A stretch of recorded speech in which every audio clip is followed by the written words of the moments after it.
Bonjour et bienvenue sur Se Soigner Autrement.net. Je suis ravi d'accueillir aujourd'hui Vanessa Mangavel qui a créé Girls Matter. Bonjour Vanessa. Bonjour Loïc.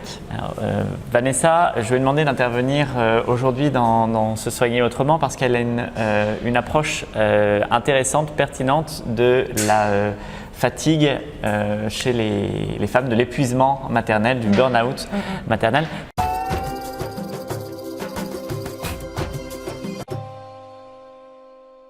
Peut-être avant d'aborder ce sujet-là, peut-être te présenter rapidement, nous expliquer un petit peu ton parcours, ce qui t'a amené en fait à créer Girls Matter et ton programme d'accompagnement. Oui, alors j'ai créé ce programme, en fait, j'ai exercé pendant 10 ans en agence de communication, donc c'est mon ancien métier.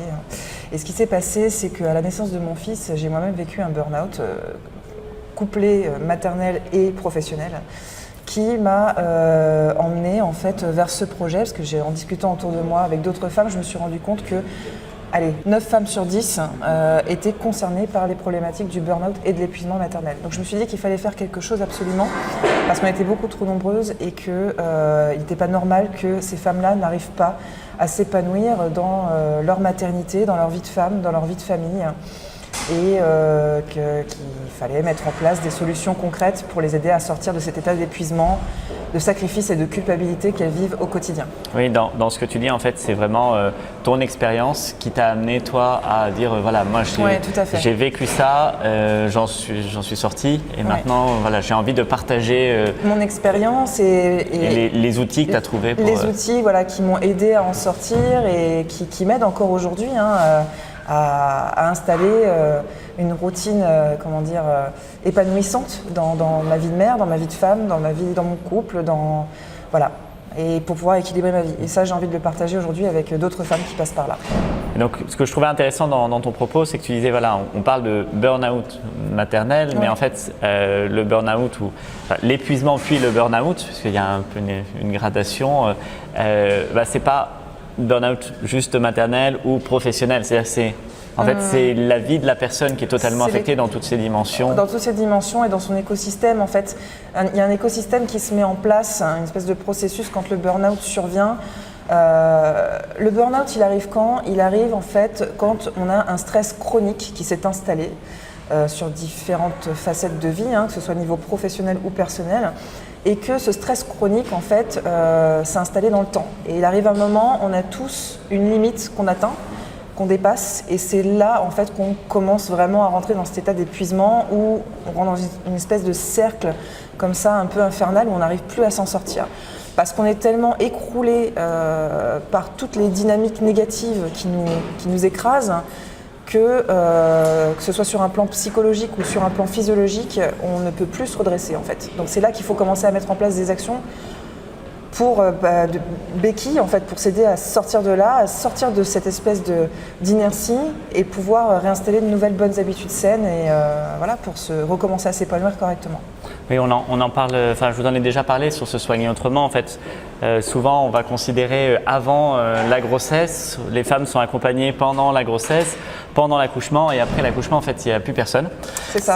C'est pourtant pas difficile de s'occuper d'un enfant, sauf qu'on oublie en fait que c'est une étape qui est particulièrement épuisante physiologiquement. Les femmes, en fait, elles vivent c'est bien au-delà du marathon ou d'un effort physique tel qu'on peut le vivre dans une activité sportive. C'est quelque chose de très puissamment,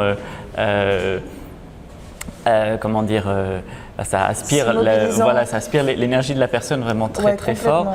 Et c'est pas considéré socialement, c'est-à-dire qu'on va avoir c'est normal. quelques semaines de repos et puis voilà. Ça va finir en par fait, je pense que le plus difficile, c'est que la société admet en fait, être maman, c'est le métier le plus banal et aussi le plus compliqué de la Terre. C'est-à-dire que banal dans le sens où la plupart des mères deviennent femmes, pas toutes, mais la plupart, voilà, des femmes deviennent mères. C'est pas grave. Pardon, oui, c'est ça. La plupart des femmes deviennent mères, merci. Et en fait, mais c'est un lapsus qui est assez révélateur, parce que c'est ce que j'essaie de travailler moi sur Girls Matter justement.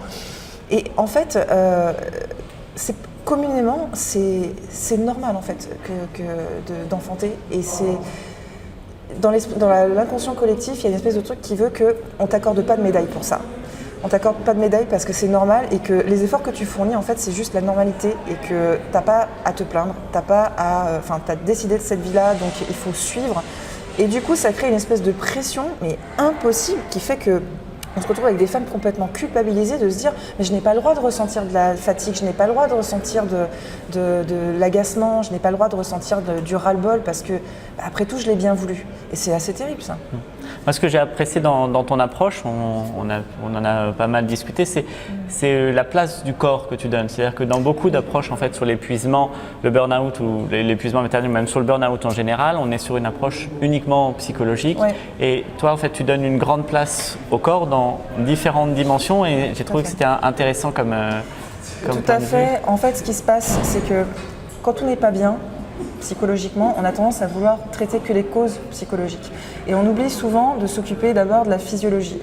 Et ce qu'on ignore souvent, c'est que quelquefois, en commençant par travailler sur tout ce qui est physiologique, donc au niveau du corps, que ce soit au niveau de l'apparence ou au niveau de l'énergie, ce qui se passe à l'intérieur, eh ben, ça peut aider, et ça, même la plupart du temps, moi c'est comme ça que j'ai commencé à travailler sur mon propre burn-out, ça aide en fait à casser la part de mental qui fait qu'on se bloque et qu'on pense que c'est pas possible d'en sortir, et ça permet voilà, de défocaliser, de décentrer en fait le travail sur autre chose, donc le corps, pour petit à petit, progressivement, atteindre l'esprit, en fait, atteindre le bien-être psychologique et arriver à débloquer un petit peu tout ce qui s'est mis en place dans l'arrivée du burn-out.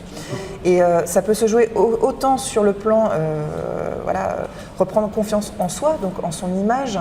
Je pense à toutes ces femmes, notamment, qui après une grossesse ont pris beaucoup de poids et ne se reconnaissent plus, et ne reconnaissent plus leur image et n'ont plus confiance en elles. Donc ça va passer par, voilà, je sais pas, aller faire un petit peu de coaching en image, renouveler sa garde-robe. Et puis il va y avoir tout un travail effectivement à faire sur la gestion de l'énergie et vraiment au niveau du corps. Donc aller voir un praticien de santé en médecine parallèle, moi je trouve ça génial, c'est ce que j'ai fait en l'occurrence après mon burn-out. J'ai été voir un chiropracteur qui m'a vraiment remis en place et qui m'a beaucoup aidé. Et voilà, en tout cas, dans l'approche holistique, je pense que c'est important de travailler autant sur l'aspect psychologique du burn-out que sur l'aspect physiologique. Et toi, c'est ce que tu fais du coup dans ton activité, pour le coup, tu travailles avec des femmes qui… Alors, pour l'instant, en forme après la grossesse, que je veux présenter sur Se soigner autrement, on est plus sur l'avant en fait, l'épuisement. L'objectif, c'est de ne pas arriver à l'épuisement, mais c'est vrai que c'est un état en fait qui souvent… il y a d'abord cette fatigue après l'accouchement, après cet épuisement, et après ce burn-out. Et la difficulté, quelquefois, elle est d'évaluer un petit peu, de savoir un peu, on se trouve d'ailleurs, tu as mis en place un questionnaire sur ton site en fait pour un peu orienter, savoir un petit peu où on en est, où on s'en trouve. Donc je vous mettrai le lien juste en dessous de la vidéo. Merci beaucoup Vanessa pour ton intervention. Et je précise, donc ce questionnaire en fait, c'est un tout petit quiz qui dure 7 minutes, c'est complètement gratuit. Donc allez-y, c'est un petit quiz qui va vous permettre en fait de faire le point sur votre état de surmenage et de savoir où vous en êtes dans le burn-out. Voilà, tout simplement. Super, merci beaucoup Vanessa, à très bientôt. Prenez soin de vous. Prenez soin de vous.